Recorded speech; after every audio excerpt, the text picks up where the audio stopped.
Thank you, Joe, for pinch hitting today. Appreciate all the work you do, and to all the individuals who traveled here from all across the state, men and women in uniform who are here to show that sense of camaraderie.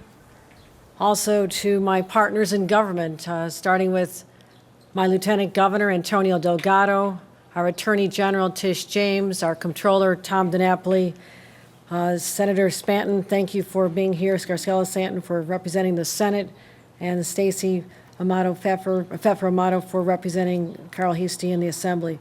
Also take note of our local representatives who never miss a single event, and that is our County Executive, Dan McCoy, and our Mayor, Kathy Sheehan. And to our faith leaders who are here today, I thank each of them for reminding us of the presence of God in our lives, in the good times, and in the most difficult times, of which today is one. So thank you, Father D'Angelo. I think this is your 32nd year doing this, 31, 32, 30 years, 32 years of coming here to give his words to help heal a grieving community. Rabbi Heschel, I'm probably about to break the record as well. We've been here many times, and I thank you for your presence.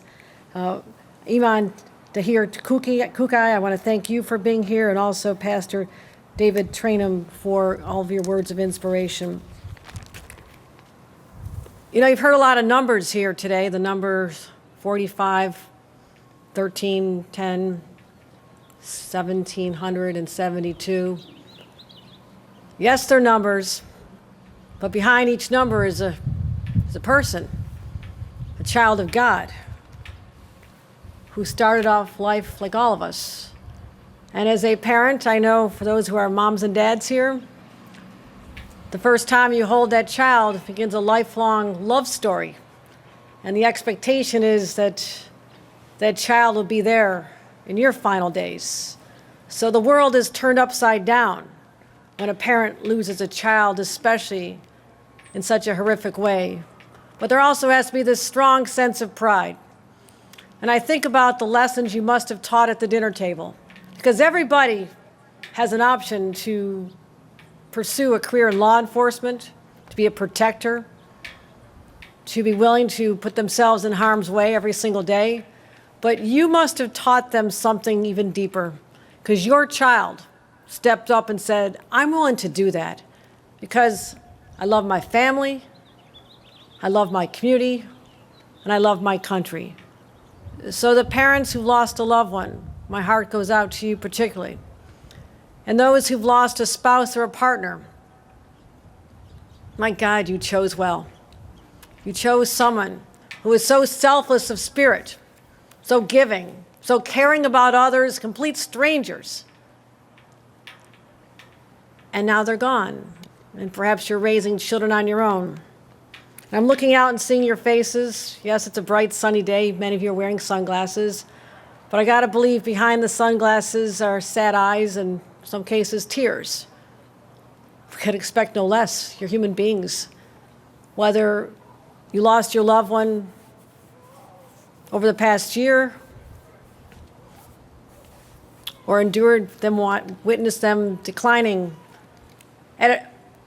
succumbing to an illness that on 9/11, those who went home felt they were the lucky ones, but never foreseeing that over the next 20 years, we'd lose even more people because of a sinister illness, many times cancer, that struck them down. What I recall is what you're feeling is a lot of grief. I've spoken to many of you. But remember that grief is the price we pay for love. That means that you loved another person so deeply with your whole heart and soul. And yes, it's a searing pain, and it had to be so hard to get up this morning. So hard to get up and say, I have to go out there and put on a good face and be courageous and listen to a lot of speeches and remarks. But you know, the point is, you did show up. You made the journey. You came here and says, I have to come here to honor my loved one. And for that, I give you all the credit in the world, because you're displaying the same kind of courage that your loved one did. Not in exactly the same way, but to me, you're the living heroes. So as your governor, I'm acknowledging we lost the good ones, we lost the brave ones, the selfless ones. And I want you to know, we'll never take for granted the life they chose, how that life ended, but how countless others carry on. Look around you.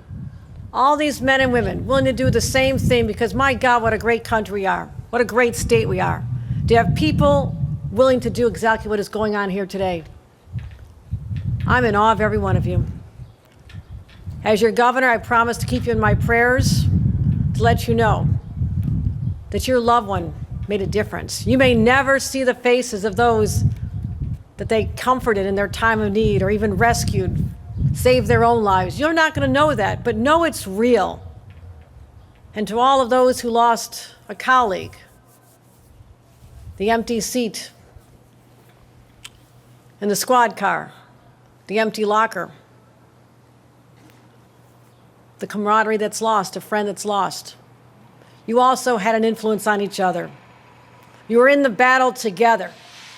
And that is something that you have to keep in your heart. That your colleague that you lost wants you to stay in the fight as we work together to protect the people of the great state of New York. So I thank you. I honor you. I ask God to look upon you and to lift you up in your darkest hour. But if you need more, know that you have the enduring love and appreciation of not just one governor, not just the people here today, but 20 million New Yorkers who sleep under the security blanket every single night of knowing that all of you and your loved one were willing to be there to help them in their time of need as well. Thank you very much, and may God bless every one of you.